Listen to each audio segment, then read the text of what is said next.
Take a look at these images and ask yourself, how is it possible to take pictures with invisible light using a regular camera? This is what's going on with infrared photography. My name is Michael Andrew. I am the founder and creator of Maven filters. We have released different IR filters. In this video, I'm going to give you a plain language introduction to the world of infrared photography and video. Light is made up of electric and magnetic energy. This energy oscillates or goes up and down as it travels, and we can define what kind of light it is based on measuring the length between each wave crest. This is also known as wavelength. And instead of using something larger like a meter or a centimeter, we have to use a much smaller measurement called a nanometer. When we're talking about the three major types of light available for imagery, the first is ultraviolet or UV light. This is invisible, high energy radiation emitted by hot sources like the sun. It sits just beyond violet and it ranges from 10 to 400 nanometers. And for photography, we're usually referring to the portion just below 400 nanometers. Next, we have visible light, which exists between 400 and 700 nanometers. Now, the interesting thing here is that the wavelengths determine the color. For example, 400 nanometers is blue and 700 nanometers is red. And we still have everything in between. Near infrared light, the range used in photography begins just beyond red at about 700 nanometers. It extends roughly to 1,000 or 1,100 nanometers. Near infrared light is invisible, and it consists mainly of sunlight reflecting off the world around us. Now, there are longer infrared wavelengths beyond this, but for this video, we're specifically focusing on near infrared. Now, the human eye is limited to visible light, but camera sensors can actually see UV and infrared light. The problem is that when we contaminate visible light with UV and infrared light together, it becomes completely different than what we're used to seeing with our eyes. So this opens the discussion of converted and a non-converted cameras. So what camera manufacturers do is they put specific filters in modern day cameras to block UV light and to block infrared light, most of it at least. And this is why cameras typically only capture visible light.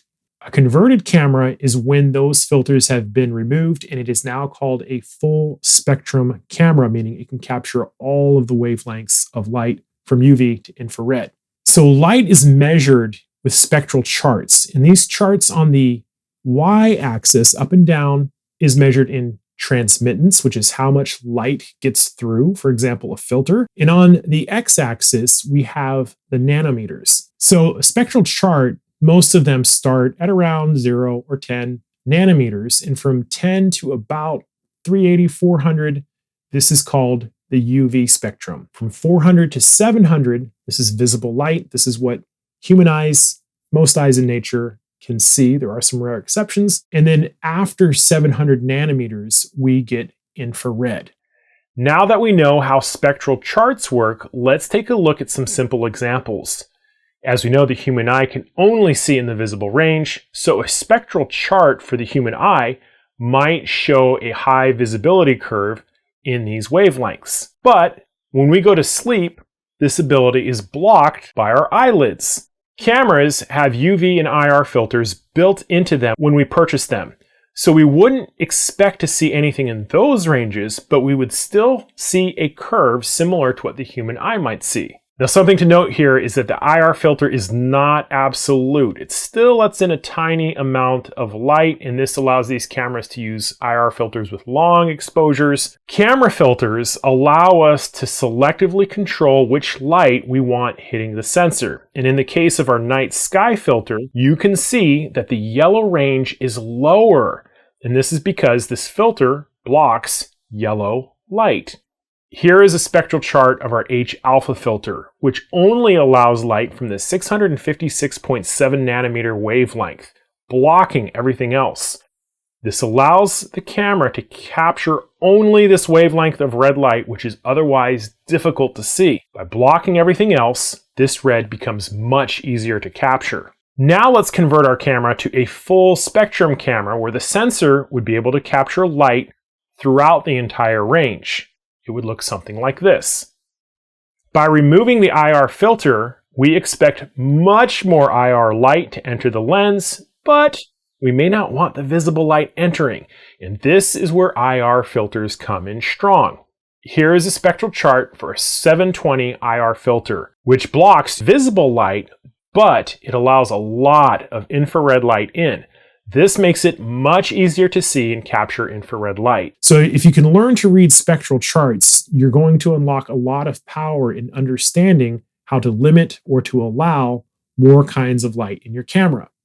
So a very common question we get is, can you capture infrared light without having a camera conversion? The answer is yes, because some infrared light still gets through. We just can't see it because the visible light is so strong. So the way we deal with this is we block visible light. And this is where you could purchase something like an IR 720 or an IR 830 filter, which are going to block most of the light lower than those spectrums. So if you have an IR 720, we're blocking 720 and lower. Suffice it to say, these IR filters are going to block light lower than their qualified standard, whatever it is, 720 or 830. There's some 950s out there. So one of the challenges with this is that you have to use longer shutter speeds. Put your camera on a tripod and you would go for a long exposure. So we would allow the sensor to soak this infrared light.